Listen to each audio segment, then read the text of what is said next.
Isn't it wonderful to be here at the award-winning Butterfly Conservatory?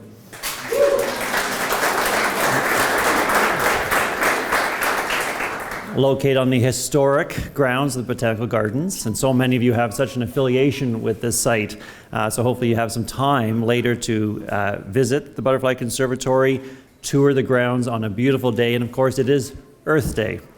So I know the students from the School of Horticulture have been busy. Jesse Bond told me today that they've been busy knowing this event was happening and getting the gardens ready, so please venture out. You know that our core mandate at Niagara Parks is to be the environmental and cultural stewards of the 56-kilometer Niagara River corridor. And fulfilling that role is made possible with the support of so many community partners like yourselves in the room today. Our Indigenous partners in particular are such an important part of the Niagara community. Niagara Parks is honored to collaborate, to recognize and celebrate Indigenous history and culture. Niagara Parks acknowledges the land on which we gather today is the traditional territory of Haudenosaunee and Anishinaabe peoples, many of whom continue to live and work here today. This territory is covered by the Upper Canada Treaties and is within the land protected by the Dish with One Spoon Wampum Agreement.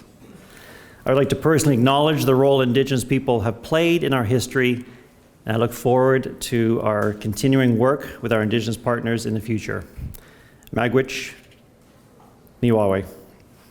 I would now like to invite Elena Jones, Mohawk, to begin our morning with an opening address and welcome song.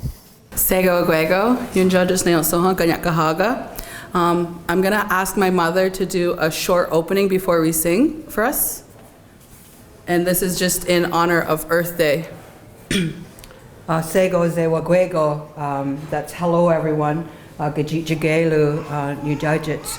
And so for Earth Day, what we do when we gather, whether there's 2 people or a whole room full of people like we have now, we say words before all else, and what that does is that acknowledges the natural world out there and showing our gratitude and giving thanks for all that our original mother that provides for us on a daily basis as per her original instructions, and we give thanks.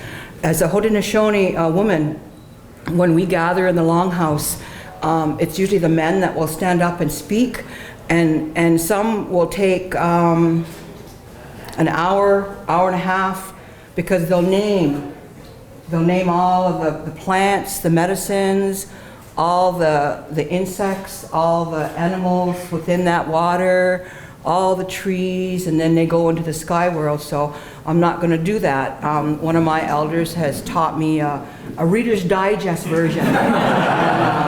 And so in Mohawk, it's Nyawa Goa Diso Wat Got Nawalado, and that's a big thank you to He who made me, and thank you for everything out there that you have provided for us. And I'm told that when we wake up in the morning before our feet hit the floor, that's where our minds are to be going, to giving thanks that I'm here on another day. There's the sunshine, there's the animals, we've seen deer coming in there, and to acknowledge all of creation. And so we do that at this time. And when our minds come together as one, that brings that unity and strength. And so we're sending up a very powerful gratitude to Songwayan Diso, the creator of all things, at this time. Nyawe. The first song that I'm going to sing is called, it's talking about don't forget your language. So I'm Mohawk, so I speak Kanyakahaga, which is my tongue. So I'll sing this one.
So it's saying that Mohawk is the language that I learned, and I love my language. I love my language, so I sing it for you. So it's called Yongwanalonkwa. This next song is the water song. And it's saying, water is precious, I love the water, and water is life.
Thank you so much, Elena and Ms. Jones, for your contribution to our event today, and thank you for being here. I also want to acknowledge Michelle Lise Burnett for introducing us to Elena. Thank you so much.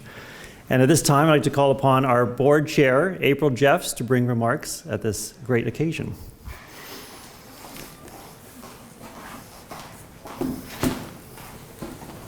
Well, good morning, everyone.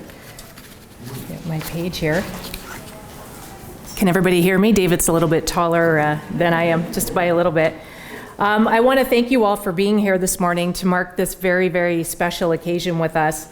And I'd like to begin by recognizing my fellow commissioners. We have Lord Mayor and Commissioner Betty DeCero here. We have Commissioner Spencer DeWolf and Commissioner Natasha DeCenzo. And we're also pleased to have the Honorable Tony Baldinelli, Member of Parliament for Niagara Falls, and our former Niagara Parks Chair, Pam Walker, who is here with us today as well. So thank you both. And I also need to take a moment to acknowledge the contributions of someone who's sadly not here with us today to celebrate this announcement, our dear friend and former chair of the Niagara Parks Commission, the late Sandy Bellows. Anyone who had the pleasure to know and work alongside Sandy over the years is well aware of the dedication that she put into any project that she undertook. The Niagara Parks Foundation was a true passion project for Sandy, and we would not be standing here today celebrating its launch without her tireless efforts. In her role as chair of the Niagara Parks Commission, Sandy was essential in laying the groundwork for the Niagara Parks Foundation and the vision for its collaborative relationship with Niagara Parks. I could not be prouder to carry forward her efforts in the next chapter for the Niagara Parks Foundation, which begins here today. As the environmental and cultural stewards of the 56-kilometer Niagara River corridor, Niagara Parks is responsible for the preservation of the world's most beautiful and unique public spaces. As a self-supporting enterprise agency of the Government of Ontario, Niagara Parks is reliant on our revenue-producing operations to fund our important stewardship initiatives. This encompasses environmental conservation work, heritage restoration, accessibility infrastructure, support for performing arts, active living, and stewardship-focused research. The support of the Niagara Parks Foundation will allow Niagara Parks to move forward with important projects in these areas that would simply not otherwise be possible. While Niagara Parks is a global destination that attracts visitors from around the world, our ties to Ontario, and especially the local community in Niagara, are deep and profound. So many of us have very meaningful personal connections to Niagara Parks and a lifetime of memories created at its sites and attractions.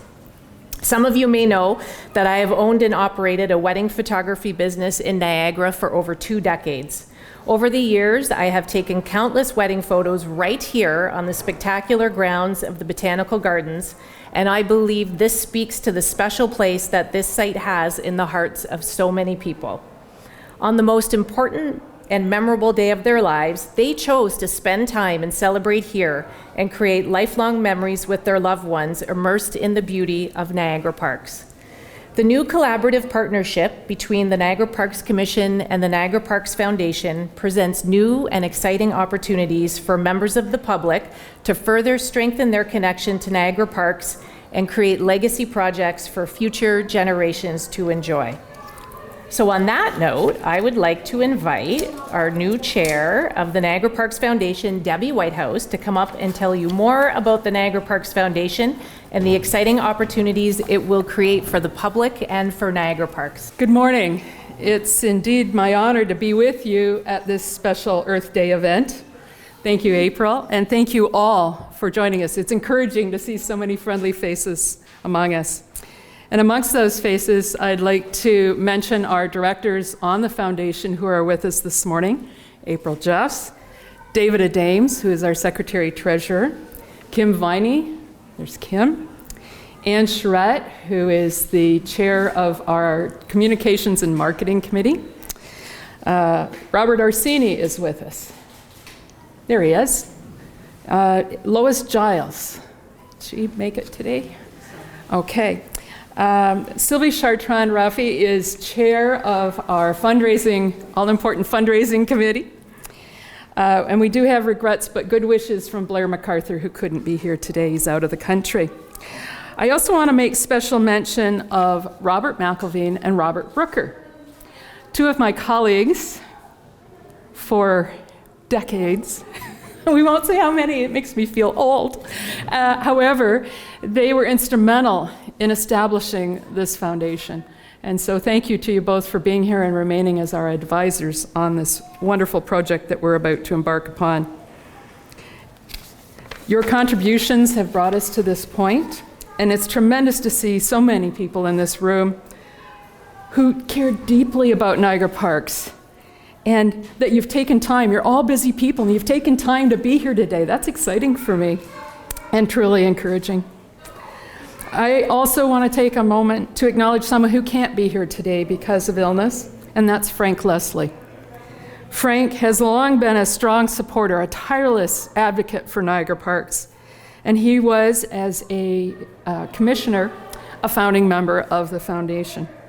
We have Ernie Morgan, who also was an early member of our foundation, so thank you for being here today.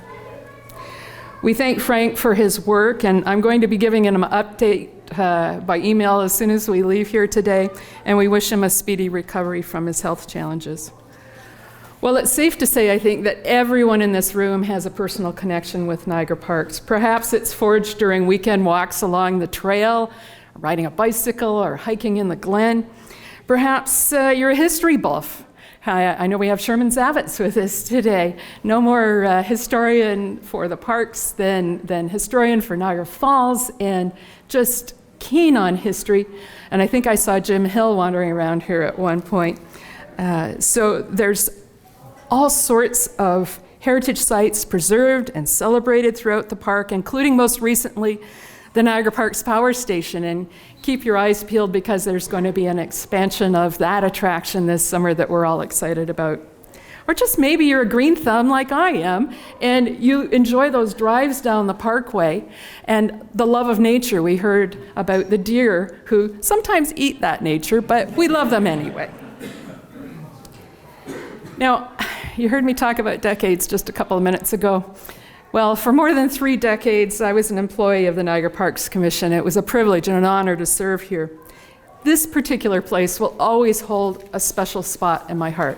By that, I mean not only the botanical gardens and the school, but certainly the Butterfly Conservatory. During my time at Niagara Parks, I had the opportunity and pleasure of watching the organization evolve and grow, to add new visitor experiences like the remarkable award-winning Butterfly Conservatory, where we're gathered, and a project that I'm honored to have been a part of, bringing to life. You heard our chair, our current chair, speak of Pam Walker, and I fondly think of Pam Walker because it was her inspiration that brought us a butterfly conservatory. We wouldn't be sitting here today if it wasn't for Pam Walker and her leadership as well. Leading up to the War of 1812 bicentennial, we were able to secure close to $9 million in funding from not only the federal and provincial governments, but also a large private donation. This investment funded the construction of the much-needed modern visitor center at Old Fort Erie and some other renovations there. A new visitor center at Laura Secord Homestead, so we could actually accommodate an entire class of students, a busload of students, all at once. It's great. And in addition to McFarland House to make it more self-sustaining. These types of high-profile legacy projects are incredibly important. Equally important is Niagara Parks' stewardship mandate. They show what can be done when people pull together. And I think that's significant as we speak of this foundation.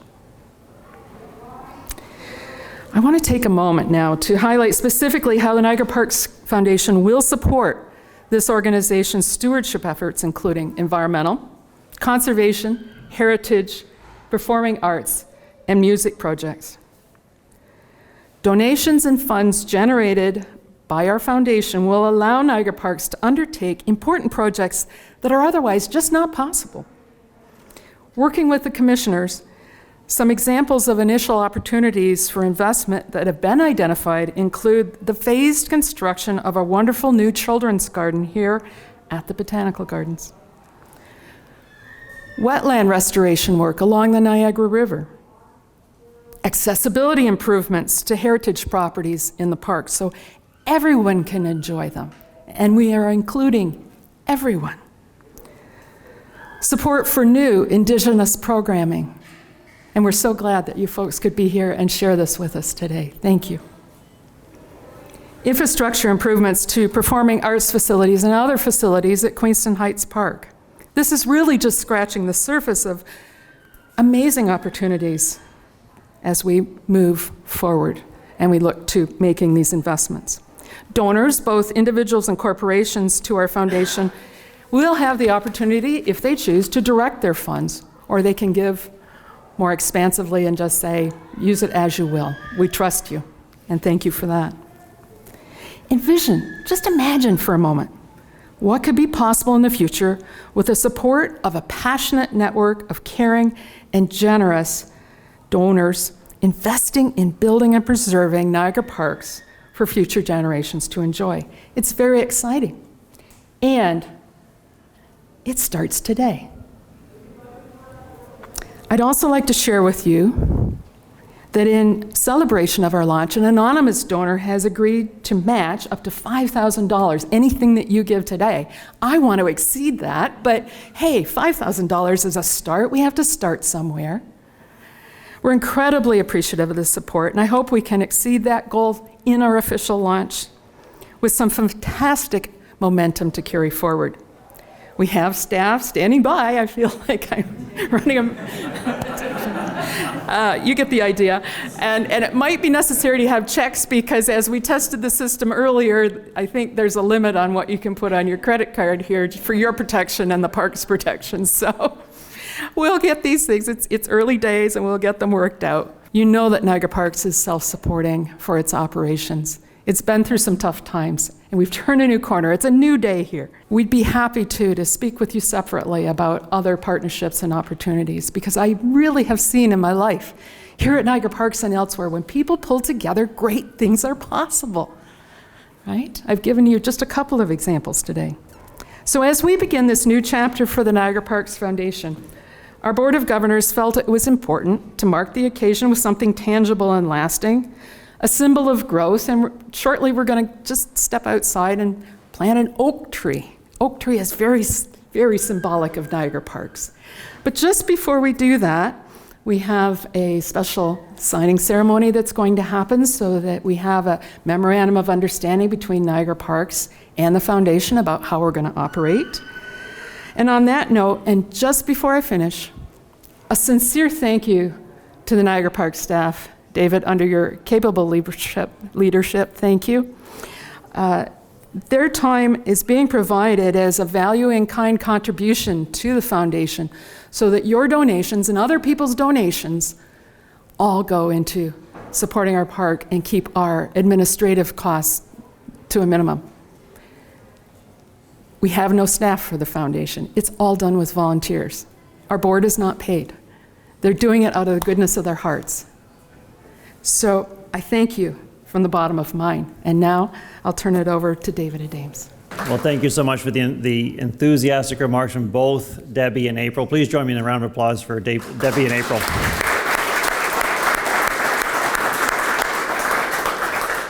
So both April and Debbie spoke about the collaboration between the Niagara Parks Commission and the Niagara Parks Foundation. So we do have a memorandum of understanding between the two organizations, and April and Debbie are going to step forward to sign that MOU. So please step forward.